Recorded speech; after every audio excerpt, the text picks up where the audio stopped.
What's up guys, Larry Chen here. I got my buddy Ryan Litteral here. This is his Powerstop S15 and I can't believe it. We're at my shop. This is the first video, if you can believe it, that we've actually shot here at the shop. And part of it is the off season. This is not really street legal. Yeah, right? Absolutely not. I mean, I would love to shoot this on the street or at an event, but you know what? Off season, I figured it'd be fun for you to come by, check out my shop, and then we can actually go through the nitty-gritty details of this. But first of all, you are, without a doubt, I'm just gonna say it right now, you're the most controversial Formula Drift driver, period. Yeah. Yeah? Yeah, I mean, you gotta make a statement, you know? In fact, you didn't really start gaining traction in terms of like getting followers day after day until you started kind of stirring up the pot a little bit, I feel like. Yeah, I mean, for me, I'm a huge RB guy. I mean, I can see you are too. I'm a lover of all cars. Let me ask you a question. How many Jay-Z's do you have? I have no Jay-Z's. How many RBs do you have? I have one. With that said, you know, this is not even the same thing. Why did you get an R32 over a Mark IV? Well, I honestly think this is probably the best looking 90s JDM car. I'd agree. Without a doubt. I'd agree. I'm not really more focused on the performance or anything like that, but for me, it's the culture aspect of it, right? This changed the world, 100%, this car, 100%. right? Along with the motor that came with it. 100%. With that said, I mean, you know, I like all cars. I'm a big SR20 guy, right? A lot of people hated me for putting SR20 in the Z, but the thing is, now they've come around and now they're popular again. Yeah. Right? And to be fair, I mean, the JZ is a good engine. It's a proven platform. For me, in the approach that we went with everything, we just wanted to kind of go against the grain. That's honestly my favorite part of Formula Drift, right? Because it's essentially any chassis, any power plant. Right. You could bring an electric car, you could bring a diesel car if you wanted to. Yeah, right? We don't have like a spec. It's not like traditional racing where you have so many restrictions, you know? So realistically, this is our art. This to me is my art. You know, this is the way that we express ourselves and this is the platform that we chose. And RBs, not a lot of people mess with them here in the States because we never got these engines here. You know, 2JZs are really popular because they were everywhere and they're in everything. So people have been building on these things and procuring the processes of those engines for a long time. So for someone here in America, there's a lot of trial and tribulation that comes with it because there isn't just one set in stone formula for success. They're not necessarily harder to work on, they're just different to work on. There's different intricacies that are within that platform that require a little attention to detail. Yeah, so like, for example, RBs obviously are a lot more popular in Japan and Australia. Yes. Right? Yeah. Because those vehicles actually were a lot more available. In the US, since we never had them, they're just so hard in terms of finding parts, in terms of people developing parts for them too, right? I really like the RB Army thing that you've done because you might as well take it, you know? Yeah. Who else is going to take that? There was a couple other drivers that have made attempts to do it, but I don't feel like they really got the formula down. They weren't aggressive enough with it. You know, they were trying to really just focusing on other parameters within their program that to me, from a marketability standpoint, didn't really hit home. I mean, take a look at guys like Vaughn. Take a look at guys like Mad Mike, you know, where they have a staple. They have their brand. They have what you would know them for. Like if Mad Mike were to come in a V8 car, who would he be? What would he do? For me, in this sport, I want to do it for me. Like again, it's my art, it's my way of expressing myself. That's why the car looks the way that it does. The wheels that we run, the brakes that we run, you know, the dashboard that's in there with real paint, you know, everything is just to my liking. And, you know, I had an R33 GTST and that was my first experience with the RBs and I had that for a long time and it's just me. Well, on top of that, you've built a lot of your persona also on your S14, which we've grown to love on this channel. You know, you guys have seen him street shark in that thing, and that was a RB25 actually, right? Yeah. RB25 Neo, and they've always been good to me. It wasn't until I built this one that I had so many issues. Just some details that were overlooked. We built this car in a really short time frame, about 2.5 months from a bare shell to how you see it now. and we were just procuring it as the year went on. Doing it like that, I wish that we would have had a little bit more time, but as you know, in this game, usually you sign all your deals at the beginning of the year, and it's like, you know, you have these ideas of what you can do. You talk to your boys, you talk to your partners. It's like, okay, let's do it. Let's go. Yeah, I mean, it would be too vanilla, honestly, if every car ran the same motor, you know? So I really like the fact that you're going against the grain. You essentially got this as a bare chassis, huh? I got this as a bare shell from a buddy of mine. And, you know, we were campaigning the 350Z with the LSR. We did that under ColorWorks for 3 years. And then, you know, for some outside circumstances, we parted ways. Everybody's all cool, you know, but I wanted to do something on my own, and I wasn't going to go with an LS, even though I'd done that. I've broken those too. I've broken everything.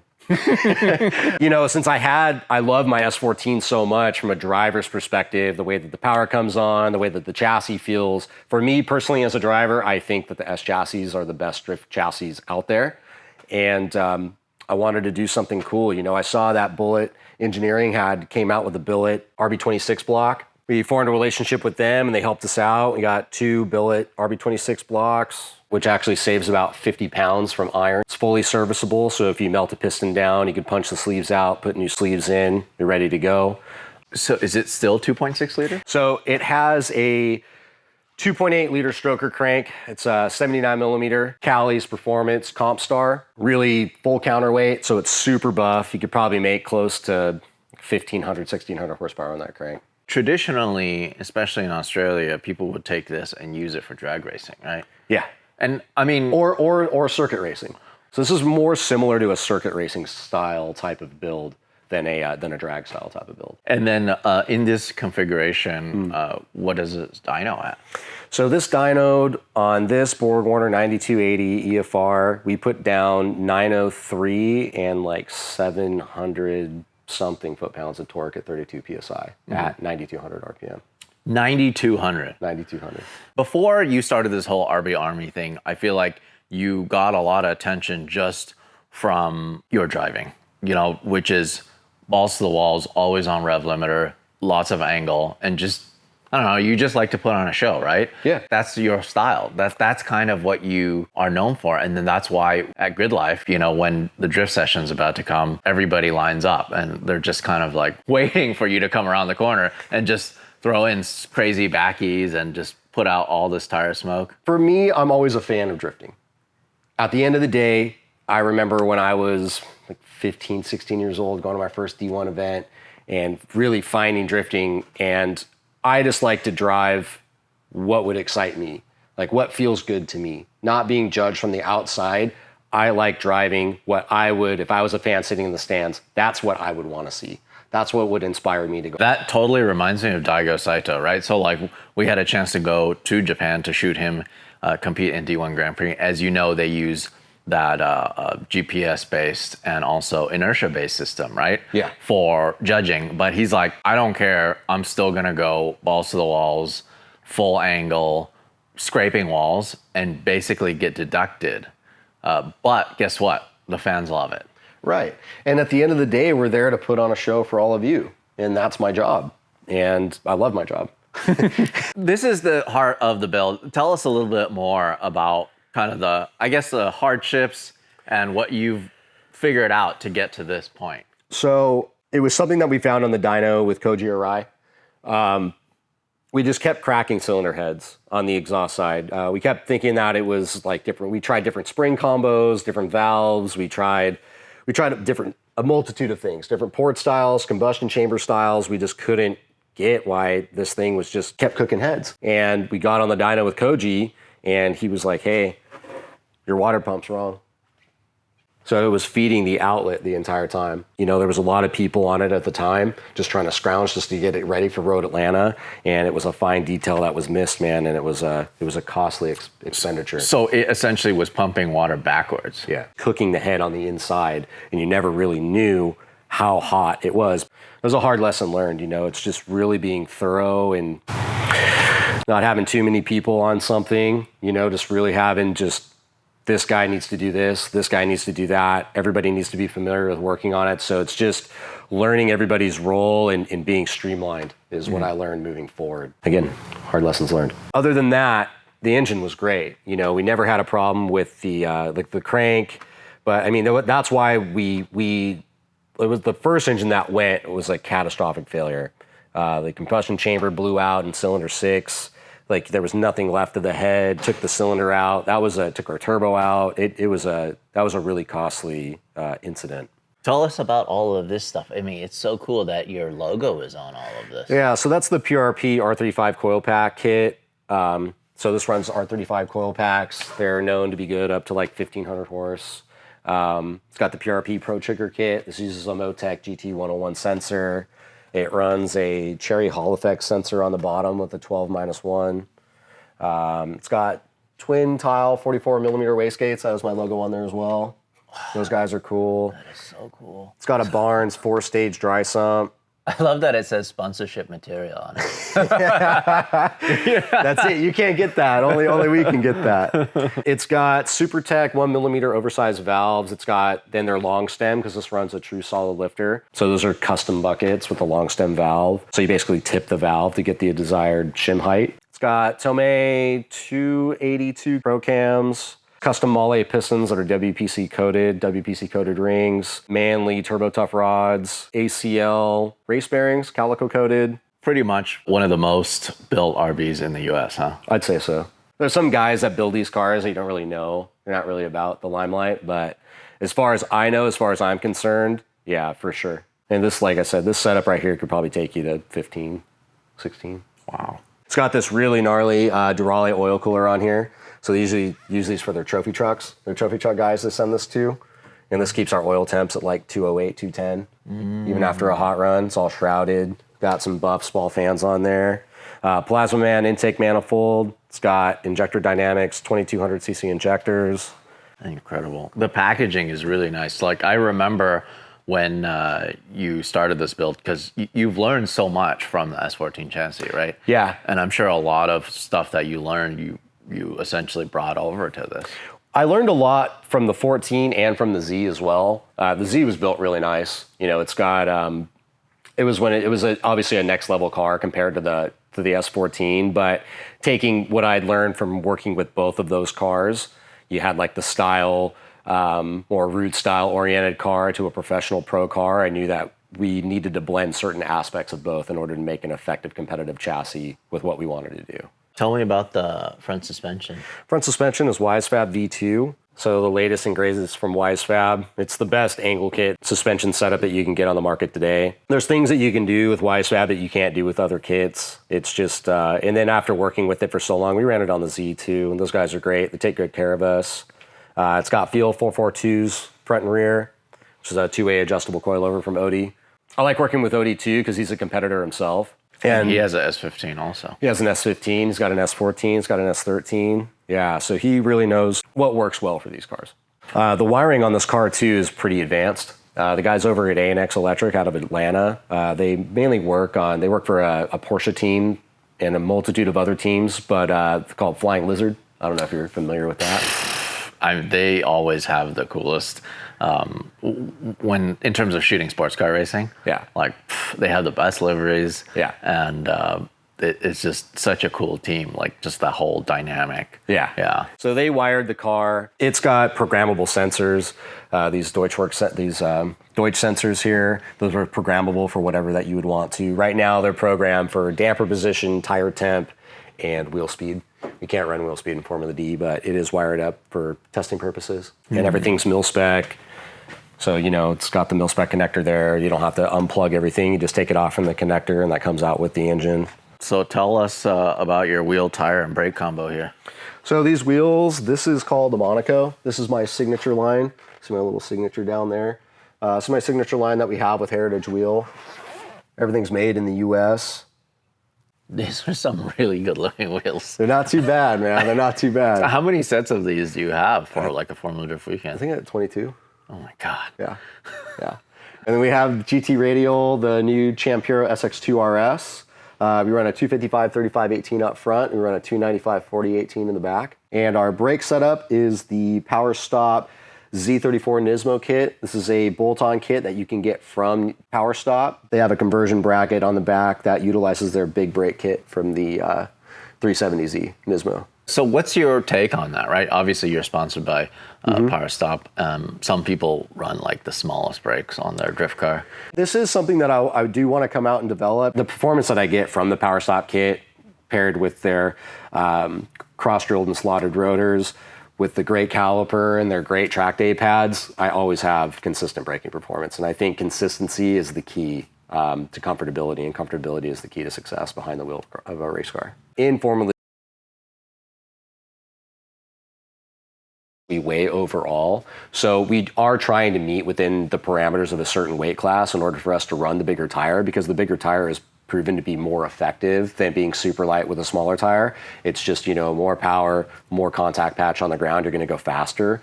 So it does help. Can you tell me about the kit? So this is all fiberglass. So this is basically 2 complete quarter panels that are all fiberglass. They're made from a company called 2F Performance. And it's modeled off of factory sheet metal, and then they build the flares on top. But it's great for drifting because it's such a contact sport, right? What's that from? That's from Long Beach. So you probably have a little clip of that, of us backing it in a little bit.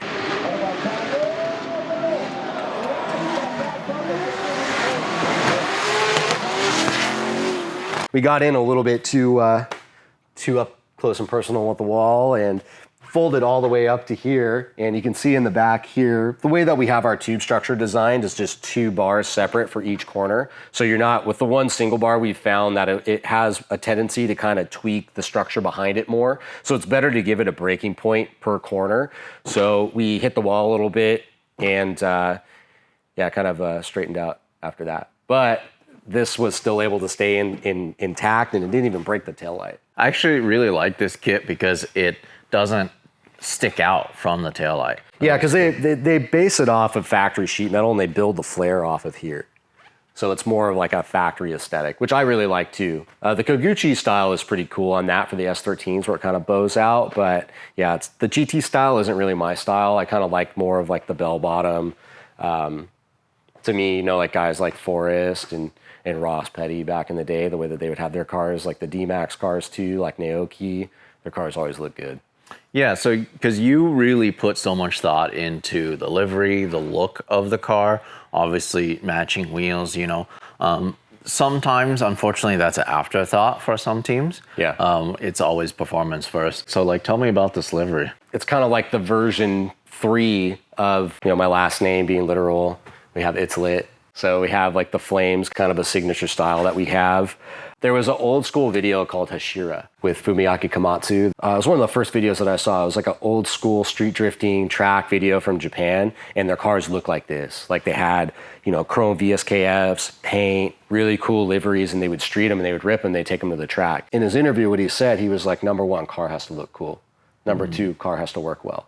So style was like the utmost importance when they would build their cars. So working with Ian at Factory 83 and working with David over at Super Wow Factory. Ian's the one that designs it. Me and Ian go back and forth on what we think is cool and what would work well with the companies of what we're working in and how we can integrate their brand identity in with what we're doing. And David does a really good job printing everything out, like with this fade into chrome.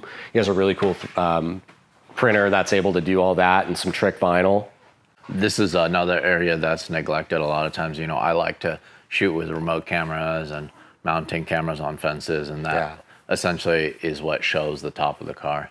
Yeah, and I traditionally will paint my cars, but for this year, we thought it was a better approach to wrap it. This car would see more contact than my S14 would. S14 is kind of more of just like a fun, if we want to tandem with someone, we can, but the paint work and the paint process that goes into that is about like 4 to 6 weeks to have that done. And during the time of what we were building, we just didn't have that amount of time to leave it with Jose to paint it at that level. And then to have him busy, constantly doing metal flake and all that, I just didn't think it would be that feasible. So we found some really cool 3M material. So this has like a pearl white, and then the red has a silver base, and then it's like a silver metallic base over red. So it still gives it that vibrant paint feel to it.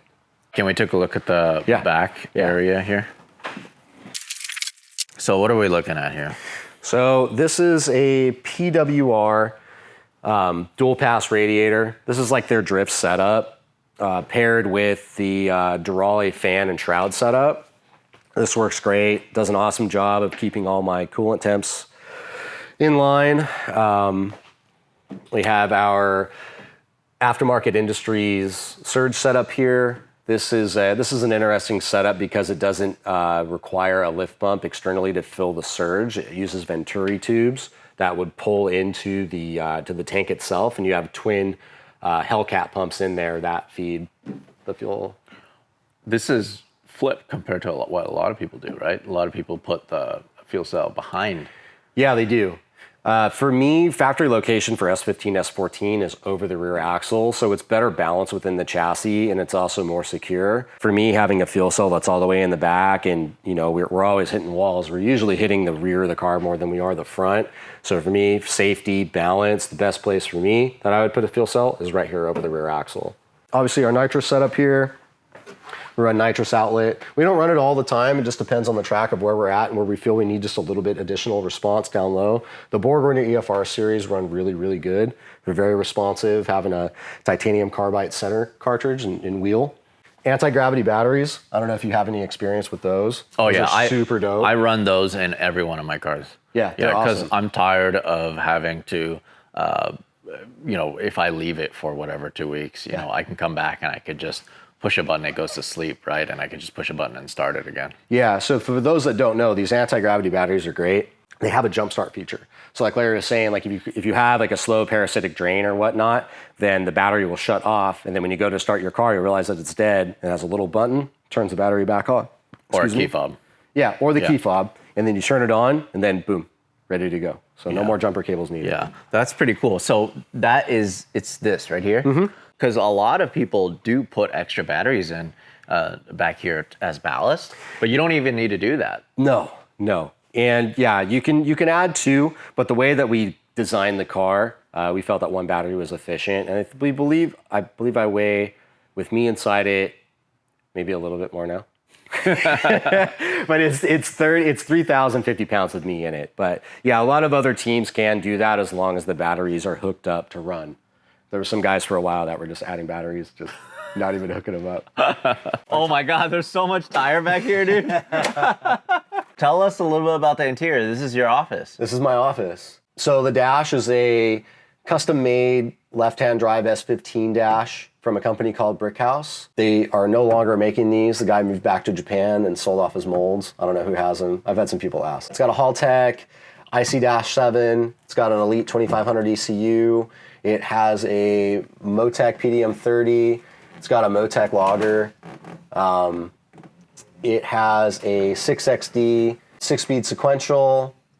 It has a custom e-brake that we machined. It's got OBP pedals, which are reverse mount. So I don't really like the floor mount. I wanted it to feel like a regular car.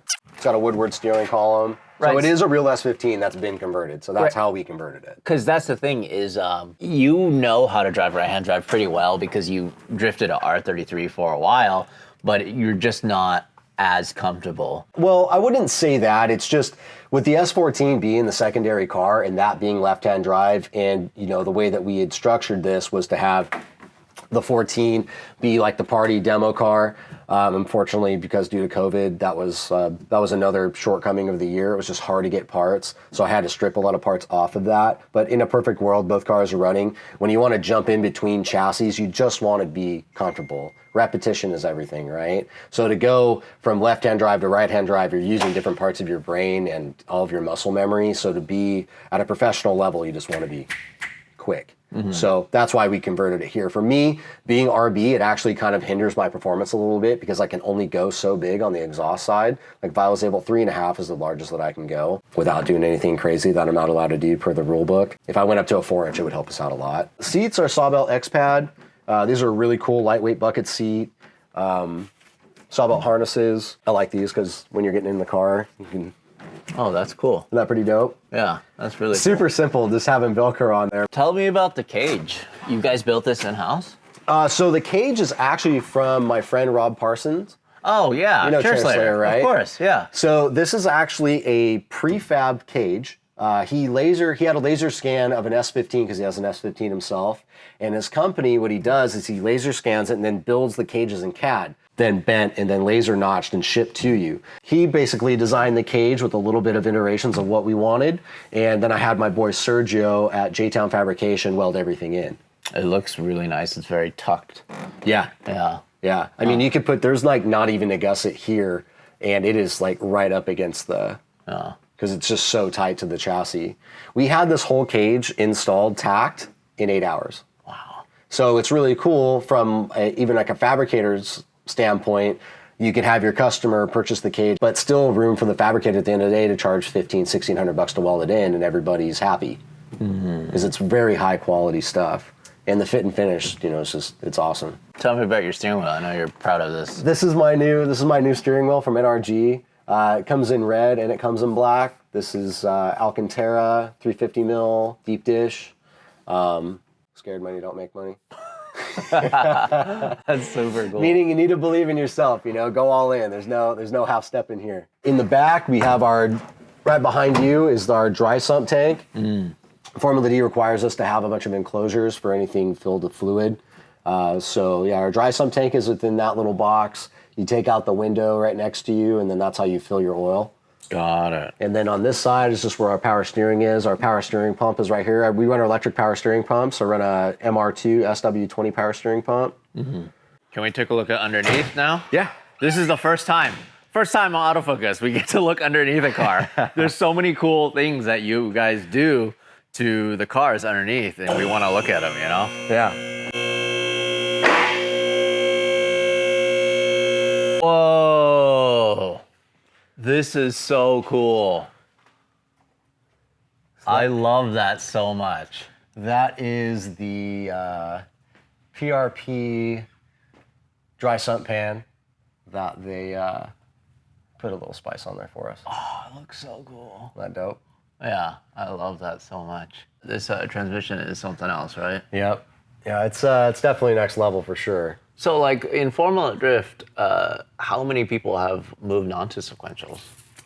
You know, it's kind of I would say it's a balance. Some guys really like them, some guys don't. But you have guys like Turek, Osbo, me, Field, a couple other drivers that love them. I personally love them, especially for an inline six-cylinder, anything with a turbo, a little bit of lag.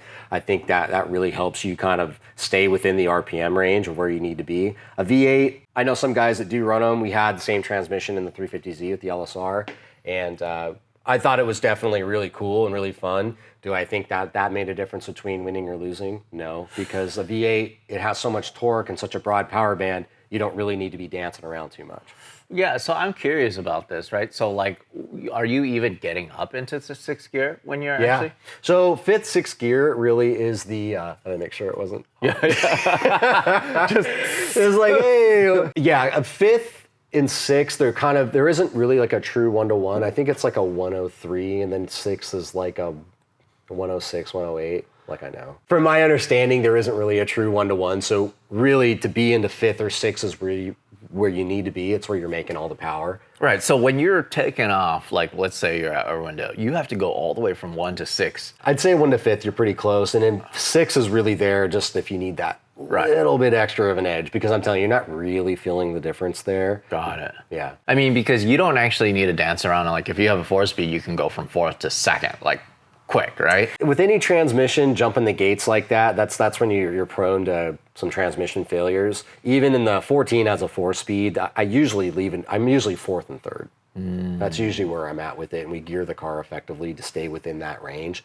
The 6-speed to me just kind of broadens out a little bit more, and I can be more crucial with my wheel speed. Got it. Okay, so this is a lot better view down here of the brake setup with the WiseFab. What about the rear end here? Let's rear end is it's a Winner's quick change, which is the same style quick change they use in sprint cars, NASCARs, stuff like that. It's got some really cool axles. Wisefab came out with their own axles this year for the quick change setups. They're designed to have a little bit of a twist, so they have a little bit of give, so it's not so rigid in there. And we haven't broken an axle all year. Wow. Yeah. That used to be like every other battle kind of thing. Yeah. You know? Yeah. The Wisefab V2 stuff is really cool. You can get really intricate. So this is a toe control. And basically I can control under squat if the car is going to toe in under compression or toe out or stay static to where you set it, which makes a lot. So if you want more forward drive, you definitely want to toe it in under compression and give the level up on your opponent that isn't equipped. Oh, this is a crazy setup here. Like the reservoir, like comes through here. Huh. And a lot of people just like, they'll just zip tie this to a mount or a bar or something. We actually used, I believe these are for, it's a fuel filter mount. That was a perfect fit for our reservoirs. What? Yeah. No, that is super neat. Like, I like this. This setup is super cool. Yeah, Odin definitely, and his boys over there, man, definitely know what's up. This toe arm is really cool too. This is a two-piece design that Wisefab has designed to brake upon impact, because we have 5 minutes to change anything during competition. And we have 1 5-minute throughout the entire weekend when qualifying starts. You know, you come a little bit too close to a wall or you dirt drop or something like that. This had more than anything of what we're talking about here is an impact on the outside of the wheel. And it had a tendency with the older setup that it would break the knuckle as opposed to it would break anything else. And if you take a look right here, this definitely isn't a 5-minute fix. But this is a 5-minute fix. Right. So to get this, you know, the least path of resistance and, you know, to already have an arm on the ground that's already to pre-length is easier to change that out than it would be changing all the way. Where is the potential break Right here. point? So this is designed to break essentially. I mean, it's strong, but it's designed to give here. So that was a revision that they made within their setup there. Adjustable roof sway bar. Though also what they did too is now this is adjustable. They have an adjustable caster on here. Before you would have to like drop this to make any type of camber adjustment. So they improved on that too. Yeah, I love working the setup. Better view of the battery here. What's this cooler for? This is for my power steering. This is a little bit overcool. This is another Duralic cooler that we have, but it has fit the best of what we had at the time. So this is just our power steering cooler. So your power steering pump is right here. Oh. Okay, so it's electric. It's an electric power steering pump. I had a tendency when I was running RBs before too, and I had a problem with the LS platform too. This SW20 power steering pump it's an older pump. It does draw a lot of amperage, but it's very reliable and it's adjustable. So right here, this nut right here, there's an adjustable potentiometer, and that's just a factory in the pump. You can adjust the pressure and you can adjust the driver feedback from right there. So if you want to have a little bit more resistance in your wheel or lighten it up, it's very easy, very effective. I've never had one fail in 8 years that I've been running them. And your exhaust just pretty much just right here. You don't want to go extend out a little So my more. boys at DC Sports with this up, we used to run them. I love the look of like a canister full exhaust system, but even like with like the blast pipes, like the feds pipes, I always thought was like super cool. You'd have like the dual exhaust coming out the back. But again, because we're always up on the walls and we're always in so much contact, you run into the issue where they're always breaking, they're always bending, and they're usually like knocking off your head studs, your exhaust manifold studs, creating more work for you. So we just keep them back here, and it makes a lot of those problems go away. Oh, that Big makes flames, sense. and then catches the tires on fire and stuff. That's what's cool. Yeah, that's really cool. That's awesome. Very cool. Well, I appreciate you kind of walking us through this build. It's been a pleasure to watch this progress, you know, and it's always hard. A lot of people don't understand how hard it is to build a car from the ground up and compete at this level. I guess my thing is like, if you guys want to talk trash on Ryan, why don't you guys go do it? You know, right? Like that's the thing. That's the thing. You're still there, and I'm still here. So. It is so hard. I mean, you're competing against teams potentially that have 10 times the budget. Oh, easy. You know, I don't want to talk numbers of where our budget is to where their budget is. I don't think that's relevant. It's just those guys have a lot of experience too in their platforms. Even like take a look at Dan, right? He's been in that same car since Pro-Am since 2013, or since his first year in Pro 2, right? Which I believe is 2014, 2015. There's a lot of time procured, and people go through engines. I mean, the Wardhouse guys, they went through engines. Vaughn, those guys go through engines. Papadakis, those guys are notorious for going engines. I mean, we're literally pushing the limits of these cars. 1,000 horsepower, the way that we run them all weekend.